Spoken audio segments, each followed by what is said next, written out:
It is rapid fire time. So now we're going to lead with this. Here's what Drew Tranquil tweeted about the targeting call on J.D. Bertrand. This is from Drew Tranquil, Irish alum, of course, Los Angeles Charger. That's a horrible call on J.D. Bertrand. The targeting penalty is well-intentioned, but to eject someone for playing great technique is a shame. Great middle read technique by J.D. So, Jesse, do you buy that or do you sell it?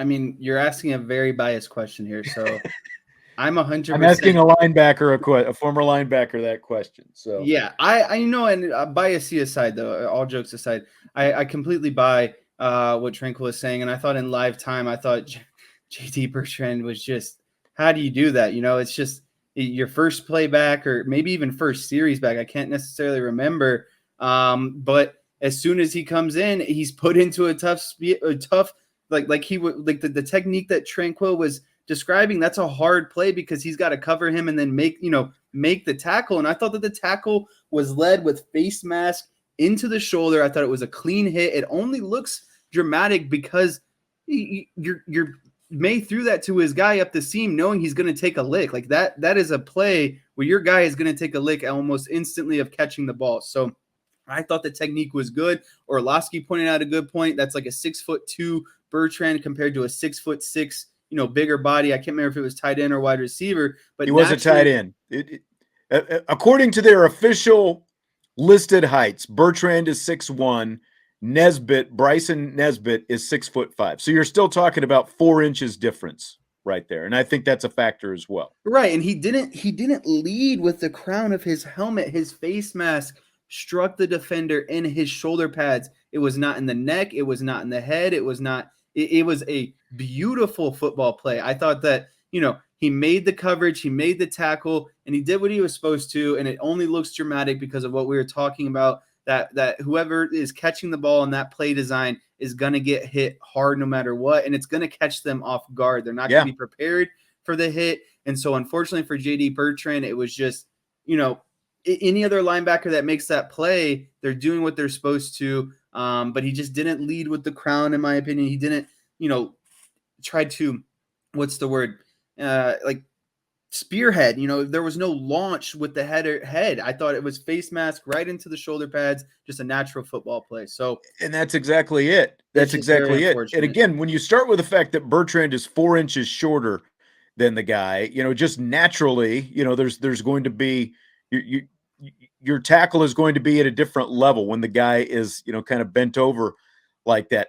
Bertrand hit, and I watched this play, I don't know how many times, probably at least 20 times today, stopping it, freezing it, backing it up, stopping it, freezing it, and then listening to Dan Orlovsky's commentary in there as well and what he had to say about it. And he agrees with what we're saying.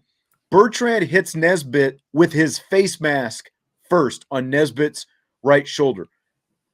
Again, Mr. Former middle linebacker, what do they teach you when you're tackling? Eyes to the sky. The first thing you want to strike with is your face mask to the chest. Yes. See what you hit, right? See what you hit. That is always what they say. And that is exactly what Bertrand does. His face plows into Nesbitt's right shoulder. See what you hit. And Bertrand literally sees it when he hits the face mask on Nesbitt's shoulder. That's the first contact. It wasn't like, there's no disputing it. Was there some incidental contact between the top of his helmet and like the bottom of Nesbitt's, kind of face mask area? Yeah, but that was after the initial contact, and Nesbitt's head kind of jostles a little bit because of the impact of the hit. The first contact is there, and Orlovsky's going, oh, that's an awful call. He did not lead with the crown of his helmet, and that's what it's supposed to be. He's not launching himself up into his head. He didn't hit anything with the crown of his helmet. Any contact that was made by Bertrand's helmet to Nesbitt came after that first contact was made. Again, when he comes up a little bit because he's in the process of making a tackle, So someone on Twitter, was coming after me talking about how Bertrand hasn't played well this year and all this different stuff. That may be true, but that does not negate the fact that that was a bad call by the officials. J.D. Bertrand has not played as well so far this year as he did last year. Now, he made a couple plays in that game specifically against North Carolina. His overall play has not been what it was last year, but that has nothing to do with this specific play. The only question is, was it targeting or was it not? How he's played has nothing to do with that call and how anyone should feel about that call. So there is a new rule this year. The NCAA changed the rule on targeting this year, and it looks like Jesse's internet has been. Are you still with me right now? I don't know what's going on. My neighbors are driving me crazy. They're setting off smoke alarms. They're doing awesome stuff with all the Wi-Fi today. So cool. I don't know what's going on, but it's a very frustrating evening right now. So we're transitioning into, there is a new rule this year that the NCAA instituted that allows teams to appeal targeting calls that happen in the second half of games. So in other words, Notre Dame, if they want, could appeal to the NCAA that this should not have been called targeting. Now, Marcus Freeman, after the game, in the immediate, in the press conference, said it was targeting. There's no question. And he's basically went to, we've got to teach JD, how to tackle better and all this I didn't stuff. like that. No, I didn't either. And especially without the benefit, what do coaches always say? I've got to see the film. Because watching it live, if all you did was watch it live, then you can make, a snap judgment for what you think it's going to be, but you need to see that frame by frame, which is what they're supposed to do when they're looking in the booth to determine, was it actually targeting or was it not? I can't believe they upheld it. But my question to you is, would you appeal this call if you're Notre Dame?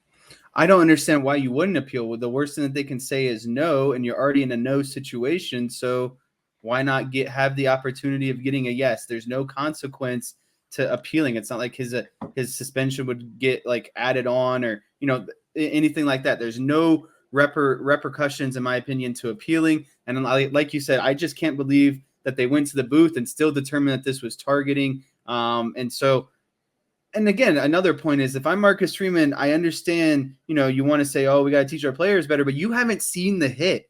You haven't. I'm more so, why not protect your player until you've seen the hit and maybe come out and say on Monday at your, weekly press conference that we've gone through it. We've talked with JD. We need to, he needs to figure out a way. We need to teach him a way to strike better. But to come out and say automatically that it was targeting and not really defend your player and not really show that you have maybe the inkling to appeal it was really off-putting for me, and kind of an off-putting one of the only off-putting situations that I can think of that I've kind of experienced with Marcus Freeman so far.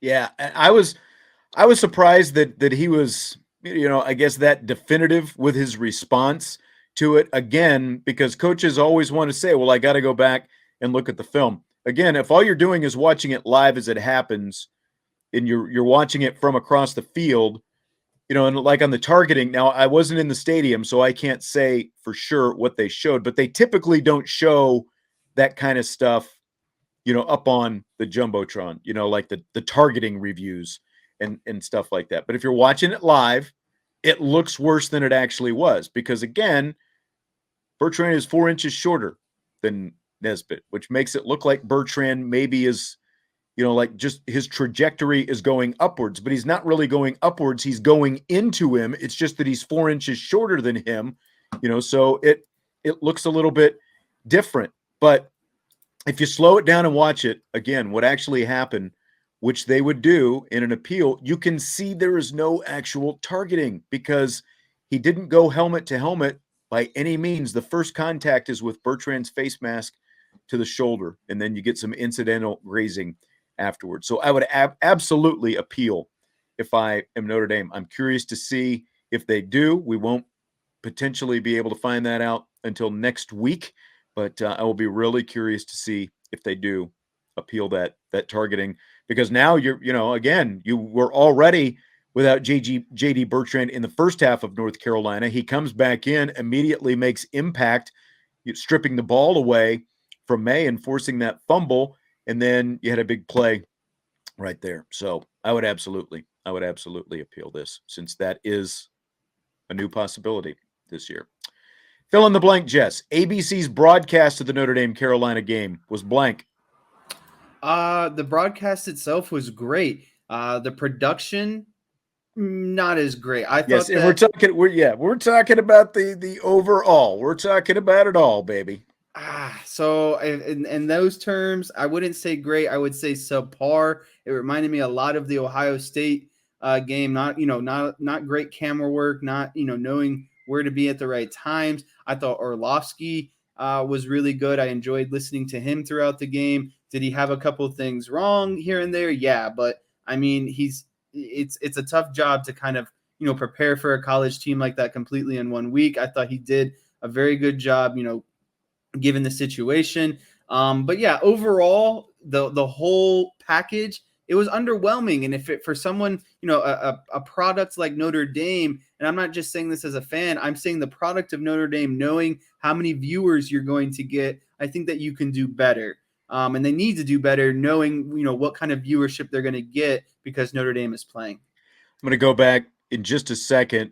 Salty has a question about that, the appeal process, and I'll get to that here in a second. But to this, I mean, start with the Lorenzo Styles touchdown pass. They were completely fooled because, they lock in on the play fake to Estime.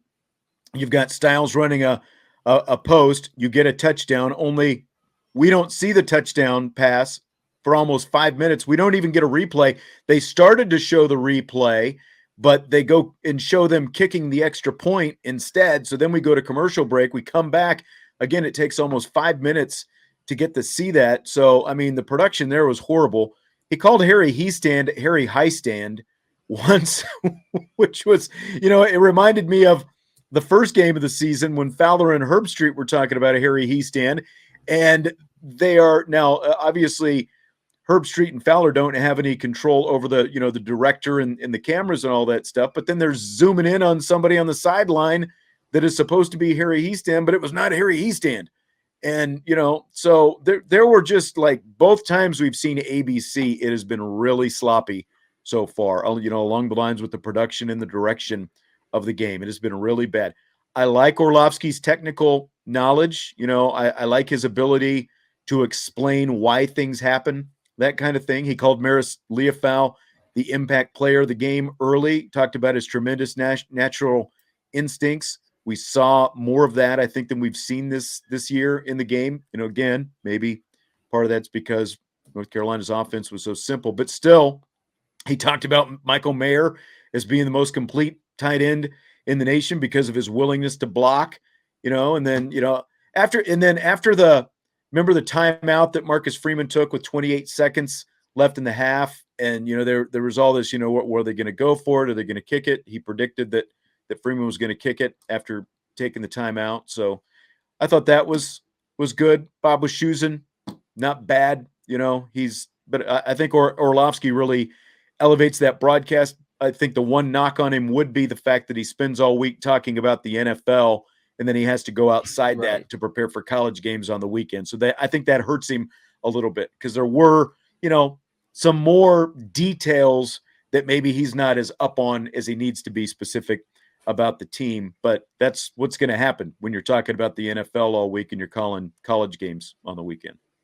My quick rapid fire back to you. Do you think in that very first North Carolina possession where they get down there and they line up for field goal and then Freeman calls timeout because he's like, something's fishy here. Do you think if Freeman doesn't call that timeout, Carolina just kicks that ball and then it's over with? Or does Freeman calling that timeout cause a touchdown? Because I think Freeman overthought it, calls the timeout, and then they said, okay, well, thanks. We're going to second think, you're going to burn a timeout. We're going to second think this and get a good play out there. And they ended up scoring. So I think that's some inexperience as a coach. Me personally, I think that timeout led to North Carolina's touchdown. I think it very well may have. I think that, for the most part, again, like there was another time where Freeman takes a timeout, and I think that he's got Mac Brown kind of guessing and stuff like that. What are they going to do? All this kind of like there was a little bit of chess, but I think in that instance, you're probably right. I think Carolina probably would have just kicked the field goal if Freeman hadn't called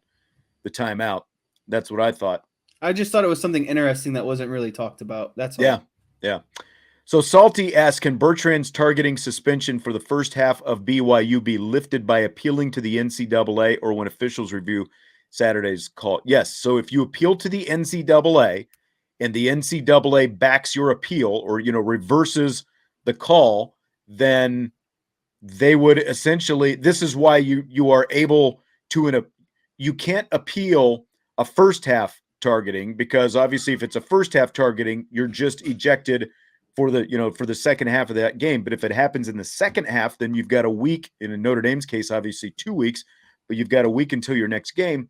You can appeal to the NCAA, and then if they agree, and reverse the call, then Bertrand's suspension for the first half of BYU would be lifted if the NCAA were to rule in Notre Dame's favor if they appeal that. That's a new rule this year that they just instituted where you can do that. Tyler Evans has a super chat for us today, and I was saving that for rapid fire. What do you think of these coaches getting fired mid-season or early season with huge buyouts? I think this might be in reference because the only thing that I saw this week was Herm Edwards getting the boot on the field after the Arizona State game. I don't know if there was any other ones. You could probably fill me in on some of those. The Georgia Tech head coach just got fired. And, of course, Herm Edwards got fired last week. On the field. Yeah. Well, he didn't get fired on the field, but the president and the AD said, we're going to meet with you tomorrow. And then he got the boot, basically. But it's never was on good a plane when you're the greeted. next day. Yeah. Yeah. So, so Herm Edwards and, of course, Scott Frost did as well. We talked about Scott Frost after it happened. And basically, if Nebraska had waited until October 1st, instead of paying a $15 million buyout, they would have only paid $7.5 million. And what I don't get firing coaches in September. It makes no sense at all, because you don't get a leg up. It's everyone else is still going through their seasons. You can't be interviewing other coaches while the season is going on. And all you're going to do, and like the question said, I mean, the only thing that it can do, I guess, is benefit recruiting. But even then, it adds uncertainty because you don't know who the coaching staff is going to be. But like in the Scott Frost thing, it made absolutely no sense. If you're going to fire a coach in week 2 or 3, because I guess they played in 0 weeks, so yeah, technically it was like after week 2, their third game, but still. If you're going to fire a coach that soon, you should have fired him last year, because obviously you didn't have faith in him. If you're going to make that kind of decision this soon, and you just end up paying more as well. It's just a poorly run organization is what it comes down to when you're making those kind of decisions this early in the season. So I think it's stupid to fire a coach in September. You should have fired him at the end of last season if you're willing to pull the trigger this soon. Yeah, I'm almost in complete agreement with what you're saying there. To me, you already came into the season with a short leash, and you knew that. So why didn't you make the decision, beforehand? Was 3 games really going to sway your opinion? Like what would it take? There's obviously this expectation list coming into a season that you have for these coaches if you're not going to fire them, but you're willing to fire them for 4 games into the season. I'm not a fan of it. I think that if you're going to fire someone, I think it should be in the second half of the season after they've proven kind of at least a half a resume that, that this isn't going the way that you thought, and you just kind of want to get a head start, on that next kind of coaching carousel. But right now, all that's going to happen is some sort of, assistant's going to become the interim head coach. You're not going to find a head coach in the, this early in the season like that. So I've never understood it. I think it's just overall, there's no advantage into firing a coach this early. Unless it'd be one thing, I guess. Here's the only circumstance in which I could see it. If you have a grossly overrated team, like say for some reason Alabama started the season like 0-4, and they can Saban and then go on to go 8-4. Well, then there's a clear and obvious distinction that it was the head coach. But I think that there's very few and far between cases where that's actually the case. Yes. Fill in the blank. It was blank that ABC was cutting into the Clemson-Wake Forest game with a live split screen during Aaron Judge's home run chase Saturday. It was so stupid and distracting. I remember texting someone at some point, and I said, who effing cares about Aaron Judge? This is football. If I wanted to watch the baseball game, I would have flipped on the baseball game, like I'm, as the viewer, making the decision that I want to watch football, and I don't want to constantly be going back and forth between this Aaron Judge situation when Clemson and Wake Forest is going to double overtime. It's just, it's not what I signed up for. If I wanted to watch that, I would put it on. I would buy a split screen TV, picture in picture, and put them both on. I'd buy a second TV and have it going in the background, something. But when I'm dedicated to watching football, I don't want this Aaron Judge thing popping up and overriding completely. It wasn't even like they were just putting on Aaron Judge's at bat. They were, using the commentary instead Right. of the Wake Forest and Clemson game. So I thought overall it was very annoying and very distracting for what I wanted to be doing, and that's watching football. Yeah. And now before it went to overtime, they were doing this as well. And, I started seeing people tweeting, man, they better not be doing this during the Notre Dame game. And they decided not to once the Notre Dame game started, but they were doing it still during Wake and Clemson. You're right. Like the fact that they were doing a 50-50 split, and then they've got, kind of like what we've got on our YouTube screen. It's basically like that, where you've got the two screens, but they're not even like taking up the full screen. That they had other graphics and stuff like that around it, so it was so small. And I actually did, like they had the game on MLB Network, and Bob Costas was calling it. So I'm like, I'm not going to watch it. I can't see anything on these two small screens. So I just flipped over for a minute to see what happened on MLB Network, and then flip right back by the time the split screen was gone. But 99% of college football fans were just completely annoyed by it. If you wanted to watch Aaron Judge, which, like it's history. So again, I did actually flip over a couple times and then flip right back to the game. But if you wanted to watch Aaron Judge, go watch Aaron Judge. People who are watching Clemson and Wake Forest, 99% of them could not have cared less about what was going on with Aaron Judge. If anything, you could have, just put a little scroll at the bottom, if it actually happened. Aaron Judge does whatever. But I thought it was just completely off the mark by ABC to think that the audience for that game was cared that much about Aaron Judge trying to break the American League record, trying to get his 61st home run. And it was just, like you said, not only did they do that, but they put up, I think it was the Yes Network. It was the Yankees network call, rather than keeping the call of the football game on and just showing you the baseball. And you could have, at the very most, you could have put it in a smaller box. But I just thought the whole thing was uncalled for. They didn't need to do it at all. And I think most people agree. Okay. The Chiefs look like they had the Colts beat after a sack of Matt Ryan late in the fourth quarter yesterday. But Chris Jones, Chiefs defensive lineman, was flagged for unsportsmanlike conduct for trash talking. Oh, he trash talked to Matt Ryan after the sack. It prolonged the drive because they threw a flag, and it led to the Colts' game-winning touchdown. Is it fair or foul for a professional football player to be flagged for trash talk like that? It's foul for professional sports, or really any professional athlete to be kind of flagged or teched up, or whatever you want to call it, for that kind of situation. I'll tell you why. It happens every single play.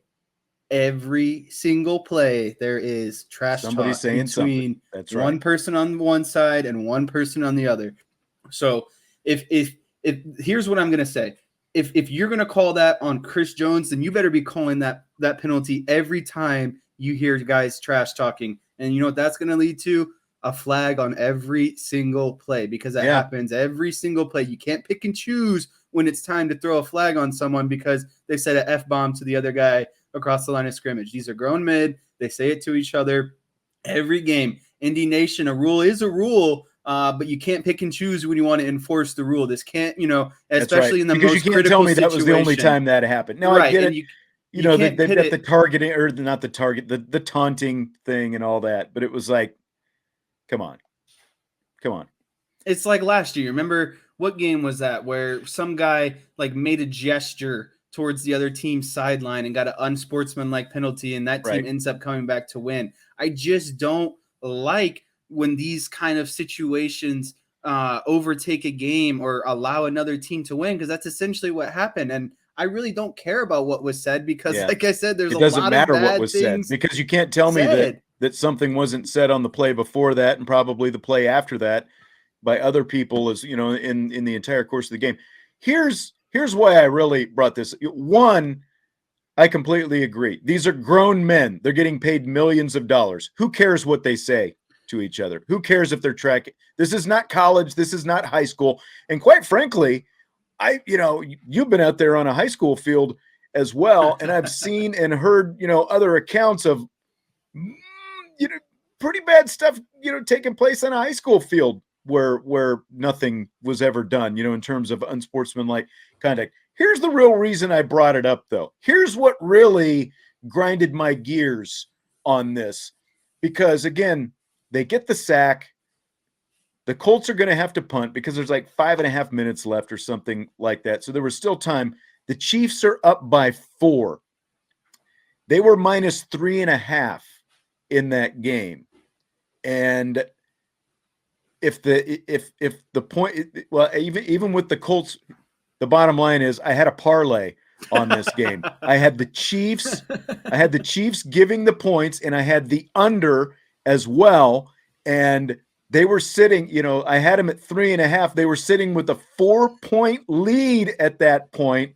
So if they had just forced the punt, in all likelihood, the best case scenario was that the Colts, were going to have to try some desperation play at the end of the game. But as it was, I lose my parlay because Chris Jones talked trash to Matt Ryan after and sacking that's him. another aspect that's these refs aren't taking into account because they don't care. But there's a lot of money on the line with games now. You can't just be throwing flags to throw flags. Like, these are game altering decisions, and you can't just decide when you want to pick and choose to enforce them. Like, if you're gonna do that, then as soon as someone says a bad word the very first time of that game, you throw the flag and you keep doing it, throughout the entire game. But you can't tell me that no bad words were said before that Chris Jones penalty. Right.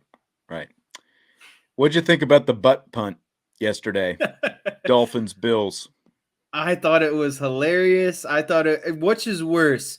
Garoppolo taking the Dan Orlovsky safety or the punter kicking it into his butt? Like, you pick which one you want. I'm going to go with the punter is worse because I can understand getting lost back there and kind of losing, you're kind of just where you are. But for a punter, he does it every single week. You practice punts backed up in your end zone like that.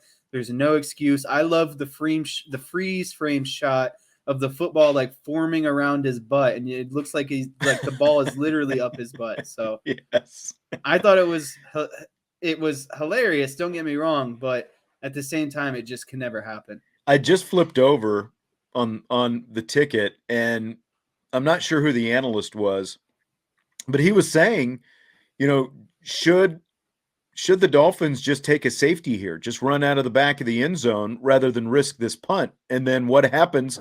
Butt punt, So it's like you would have been better off just snapping it out of the back of the end zone and not even touching it, because they were very fortunate that ball didn't ricochet and get recovered by the Bills in the end zone. But it was a crazy play. First time I've seen that. And then, like you said, you had the Orlovsky Garoppolo play yesterday as well. So it was just kind of one of those days, just a weird day in the NFL for that kind of stuff, and an ugly game last night in that Sunday game that you were talking about.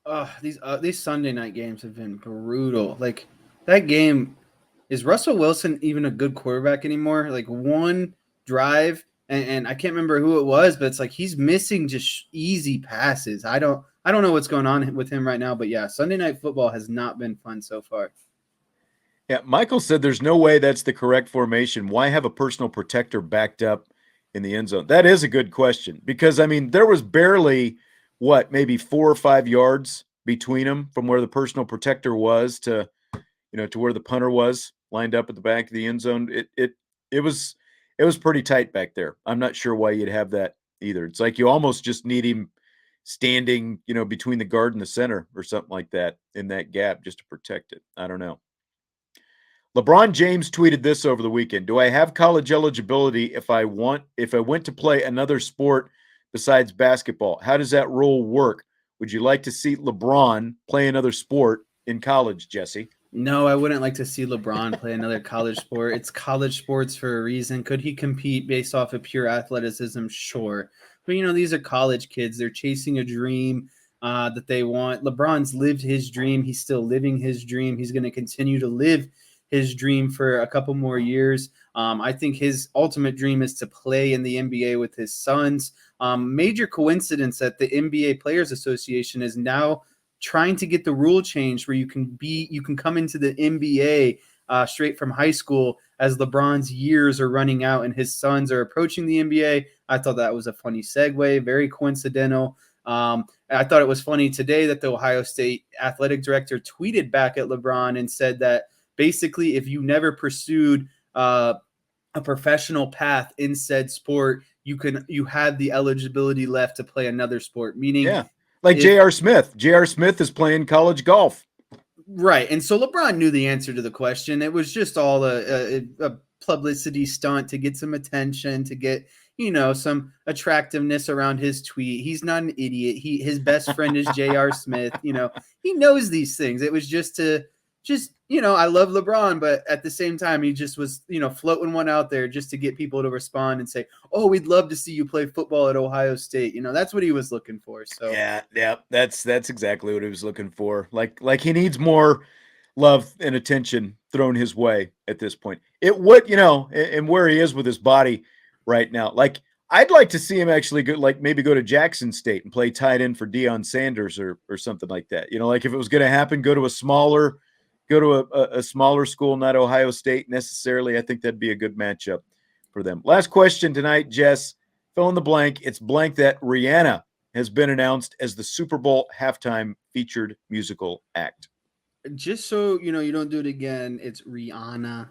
I heard it said both ways. I thought it was Rihanna, but I heard it on NFL Network all day as Rihanna. So. Well, all those NFL Network people are wrong, and they influenced you to be wrong. But luckily, you have a 26-year-old son that is always here to keep you up and modern and hip. All right. But I think it's I think it's great that Rihanna has been announced as a Super Bowl halftime musical act. I think that we've kind of seen this what should I say, kind of path recently of kind of similar artists that are very similar, kind of have the same background, kind of hip hop, rappy, person of influence at the halftime show. They must have been doing well. I think it's always great to see female artists out there, especially, African-American female artists. I think it's great to have as much diversity as possible. And I think that she's going to nail it. She's going to put on a good show. She always does. It'd be kind of, now I'm not saying she's the same level as Beyonce, but you can expect the same kind of performance, like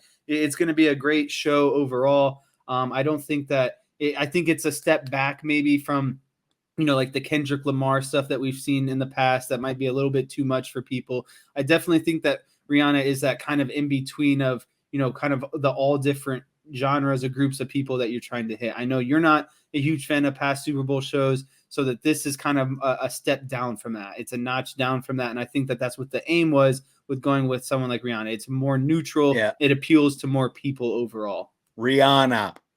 She's the Umbrella Ella singer. There we go. Yes. Yeah, I remember that one from way back. That's pretty much all I could tell you about her. I've never been I wouldn't even say a fan, but they want to skew younger. I mean, the average age of an NFL viewer is skewing older, and I think that's why we saw, like a hip hop type halftime performance last year, and that's why they're going with her this year. Because let's be honest, they've already recycled a lot of the people in my demographic. They've been through a lot of them, from the Stones to Springsteen and on and on and on. So they're skewing younger right now. Prince was an all-timer. I thought Prince was great, but there's really nobody, I think, in that league right now that would appeal to to a large audience. So I'll be curious to see who they end up getting, as kind of the side acts along with her, because there's always somebody besides just the main performer. Yeah, that's the other thing is like they announced Rihanna, but there's gonna be other parts to it, right? Like when was the last time we saw like a full solo act at the halftime of the Super Bowl? But speaking of NFL, I think we need to bring up that Irish Chi-Town question. He just threw it out there, threw me up a lob. I'm gonna have to give this one a quick response before we sign off tonight. Cowboys Giants tonight. 23-13 Irish Chi-Town. That's going to be the final score. CeeDee Lamb is going to grab his first touchdown. Ezekiel Elliott is going to grab a touchdown tonight on the ground. Throw all those together in a parlay. Put $5 on it. Win yourself some money tonight, and then thank me next time you see me. Danny Dimes, I think he's going to have a tough time with number 11 out there. Yeah, there's Micah Parsons. That guy Micah Parsons is making it very hard for some opposing defenses, and let's just say that the Giants will not be one of 3 remaining undefeated teams by the time that this night is over. I hope not. I'd feel more confident if number 4 was quarterbacking, but that is kind of the X factor in this. I was impressed with how Cooper Rush did last week, but I'm kind of anxiously awaiting this to see what might actually happen. Well, good thing that this show took us to like 7:20, so we don't have to wait much longer. That's true. We don't have very long, do we? No. All right. Well, great stuff as always. Thanks to everybody for joining us tonight. Again, of course, we're going to be here all week, all next week, all season for that matter. Jess, great stuff as always. I will talk to you later in the week. Sounds good. Thanks. All right. We're going to sign off right now. Hit that like button if you would, if you already haven't, before you take off. And otherwise, we'll talk to you tomorrow on IB Nation Sports Talk.